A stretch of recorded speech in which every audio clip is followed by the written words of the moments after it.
यह कहानी है एक भोलू नाम के आदमी की जिसके 2 बच्चे थे। लड़की का नाम पूजा था और लड़के का नाम हर्षित था। रक्षाबंधन आने वाला था और इन लोगों के पास खाने को एक अन्न का एक दाना तक नहीं होता। माँ, रक्षाबंधन आने वाला, इस बार हम रक्षाबंधन बड़े धूमधाम से मनाएंगे। हाँ मेरी बेटी, इस बार हम रक्षाबंधन बड़े धूमधाम से मनाएंगे, तुम चिंता मत करो। भैया, इस बार आप रक्षाबंधन पर अपनी बहन को क्या गिफ्ट करोगे? बहन, तुम्हारी फेवरेट चीज़ क्या है? मैं तुमको वही गिफ्ट करूँगा। मेरी फेवरेट चीज़? हाँ भैया, मुझे इस बार रक्षाबंधन पे एक सोने का नेकलेस चाहिए। अरे बहन, तूने यह क्या मांग लिया? इससे अच्छा तो मेरी जान ही मांग लेती। तुझे पता ही है क्या, हमको 2 वक्त की रोटी तक नसीब नहीं होती। क्या हुआ भैया, आप किस सोच में डूब गए? क्या मैंने कुछ ज़्यादा मांग लिया क्या? अरे नहीं छोटी, तूने कुछ ज़्यादा नहीं मांगा। तू फिक्र मत कर छोटी, तेरा भाई तेरी इच्छा ज़रूर पूरी करेगा। हर्षित उस छोटी सी गुड़िया से बहुत प्यार करता था। अब मैं कैसे अपनी बहन की इच्छा पूरी करूँगा? पिताजी से बात करता हूँ, शायद वे कुछ मदद कर दें। हर्षित अपने पिताजी के पास जाने लगता है। पिताजी, मुझे आपसे एक बात कहनी थी। हाँ बेटा, क्या बात है, मुझे बताओ। पिताजी, छोटी बहन ने आज पहली बार रक्षाबंधन पर कुछ मांगा है, लेकिन मेरी समझ में यह नहीं आ रहा कि मैं उसकी यह इच्छा कैसे पूरी करूं। अरे बेटा, तुम किस इच्छा की बात कर रहे हो? छोटी ने मुझसे सोने का नेकलेस मांगा है और मैं नहीं चाहता हूँ कि उसका पिछले रक्षाबंधन के जैसे निराश होना पड़े। बेटा, मैं कुछ करता हूँ, मैं तुम्हारी और तुम्हारी बहन की ज़रूरत को ज़रूर पूरा करूँगा। क्या पिताजी, सच में? हाँ बेटा, ज़रूर पूरे करूँगा। क्यों भाग्यवान, आज तुम फिर खाली हाथ लौट आए? आखिरकार हम कब तक इसी तरह भूखे रहेंगे? अरे मैं तो भूखी रह लूँगी, लेकिन मैं अपने बच्चों को भूखा नहीं देख सकती हूँ। सब्र करो भगवान, सब्र करो। किसी न किसी दिन हमको भी 2 वक्त की रोटी मिलने लगेगी। भोलू के पास थोड़ी सी ज़मीन थी, लेकिन उस ज़मीन पर उन लोगों को पेट तक नहीं भरता था। कुछ दिनों बाद रक्षाबंधन भी आने वाला है और मेरे पास एक फूटी कौड़ी तक नहीं है। क्या करूं भगवान? कम से कम रक्षाबंधन के दिन तो मुझे परिवार के लिए भरपेट खाने का इंतज़ाम करना होगा।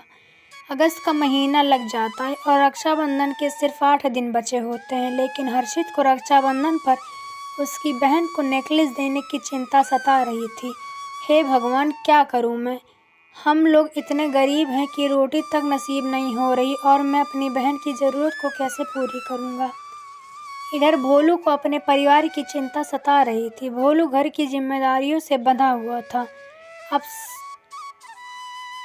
अब रक्षाबंधन के सिर्फ 8 दिन ही बचे हैं और मुझे नेकलेस का जुगाड़ करना होगा। अगर मैं कुछ करने शहर में चला जाऊं तो, लेकिन क्या होगा उससे? 8 दिन में इतना पैसा कहाँ से आएगा? मुझे पिताजी से बात करनी चाहिए, शायद वह कोई मदद कर दें। हर्षित अपने पिताजी से बात करने निकल जाता है। तभी हर्षित को उसकी बहन मिल जाती है। क्यों भैया, अब तो रक्षाबंधन सिर्फ 8 दिन ही बचे हैं। इस बार राखी तभी बांधूंगी जब आप मुझे मेरा गिफ्ट दे दोगे।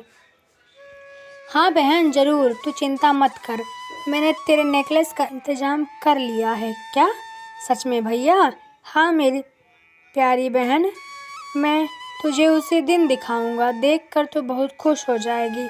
हर्षित अपनी बहन को खुश करने के लिए उससे झूठ बोल देता है।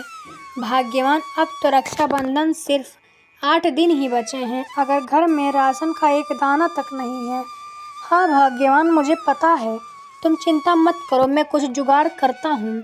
भोलू रक्षाबंधन के दिन घर का राशन से जुगाड़ करने निकल जाता है। तभी रास्ते में उसे उसका बेटा मिल जाता है। पिताजी, अब चाहे जो हो जाए, मुझे अब अपनी बहन को नेकलेस देना ही होगा, क्योंकि अभी अभी मुझे वो मिली थी। उसने पूछा तो मैंने कहा, बोल दिया हाँ मैंने नेकलेस ले लिया और वह तुझे रक्षाबंधन पे गिफ्ट करूँगा।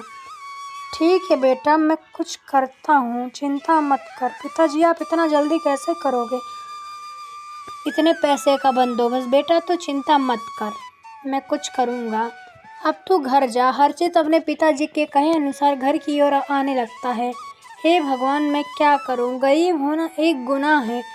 घर में खाने का एक अन्न का दाना तक नहीं है। मेरे बेटे को नेकलेस चाहिए। मेरे पास इतनी ज़मीन भी नहीं है जिसको बेचकर सबके शौक पूरे कर दूं। क्या करूं मैं? कहाँ जाऊं? कहाँ से इतने पैसे लाऊं? भोलू गहरी सोच में डूब जाता है। तभी उसके मन में एक ख्याल आता है। मुझे यह काम करना चाहिए। क्यों ना मैं एक किडनी को बेच दूं, जिससे घर का राशन और अपनी बेटी के लिए नेकलेस भी आ जाएगा। मुझे किसी की मदद चाहिए। हाँ, रामलाल को ले जाता हूँ मेरे साथ। भोलू रामलाल के घर की ओर आने लगता है। रामलाल भाई, आपको मेरे साथ चलना है हॉस्पिटल। क्यों भाई, कोई मुसीबत आन पड़ी है क्या? हॉस्पिटल क्यों जा रहे हो? भोलू उसको सारी बातें बताने लगता है, लेकिन रामलाल उसको यह काम करने के लिए मना कर देता। भाई, तुम ऐसा मत करो। किडनी को बेचकर क्या होगा? फिर से वही गरीबी आ पड़ेगी। लेकिन तुम्हारी तो एक किडनी चली जाएगी ना। तो भाई क्या करूं? कैसे अपने परिवार की ज़रूरतों को पूरी करूं? भाई, आपके पास जो थोड़ी सी ज़मीन है उसको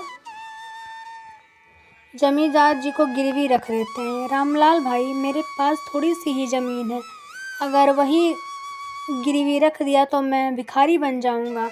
अगर भगवान की कृपा आप पे हो गई हो और उससे अच्छी फसल हो गई तो सब कुछ ठीक हो सकता है। भोलू सोचने लगता है और थोड़ा सोचने के बाद भोलू हाँ कर देता है। रामलाल, तुम बात सही कह रहे हो। चलो हम लोग जमींदार जी के पास चलते हैं। रामलाल और भोलू का अच्छा दोस्त था। वो उसको हमेशा सही रास्ता दिखाता था। वह दोनों जमींदार जी के पास जाने लगते हैं। जमींदार जी, हमको कुछ पैसों की ज़रूरत है, तो हम अपनी ज़मीन को गिरवी रखना चाहते हैं। ठीक है भाई, पैसा तो मिल जाएगा, लेकिन ज़मीन कितनी है आपकी? मेरी ज़मीन 2 बीघा है। 2 बीघा के 1 लाख से 1.5 लाख तक ज़्यादा नहीं दे सकता। ठीक है जमींदार साहब, इतना काफ़ी है हमारे लिए। जमींदार उनको पैसा दे देता है, लेकिन जमींदार ने एक शर्त रखी थी। मुझे मेरे पैसे मार्च तक चाहिए, नहीं तो ज़मीन मेरी हो जाएगी। बोलो, आपको मंजूर है?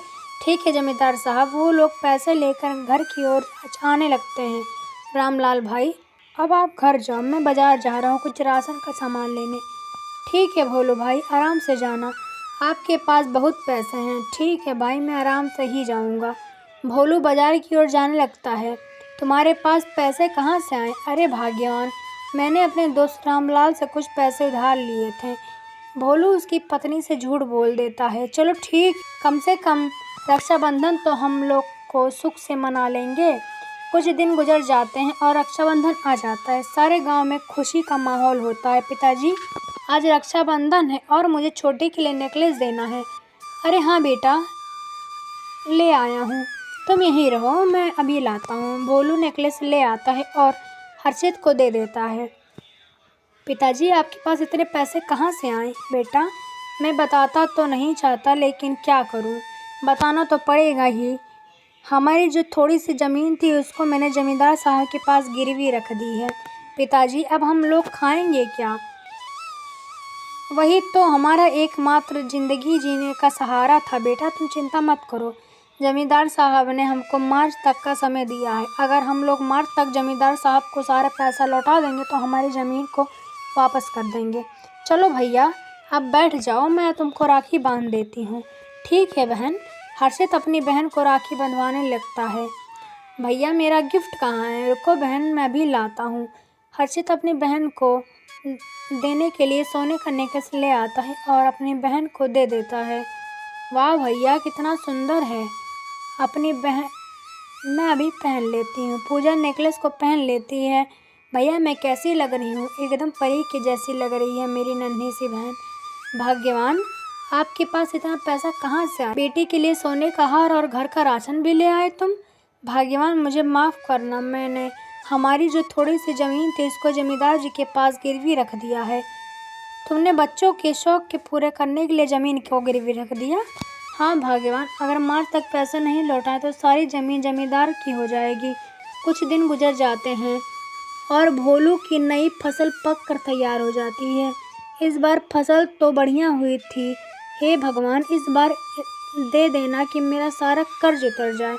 कुछ दिनों में भोलू अपनी फसल को बेचकर सारा कर्ज को उतार देता है। ये लो जमींदार जी, आपके सारे पैसे। अरे वाह भोलू, तूने तो एक साथ सारा कर्ज दे दिया। लगता है इस बार फसल कुछ अच्छी हुई है। जी हाँ जमींदार जी, इस बार मेरी फसल बहुत बढ़िया हुई है। फिर भोलू घर वापस आ जाता है और सब लोग अच्छे से रहने लगते हैं। अगर आपको हमारी कहानी पसंद आई हो तो लाइक, सब्सक्राइब करें और कमेंट करना ना भूलें।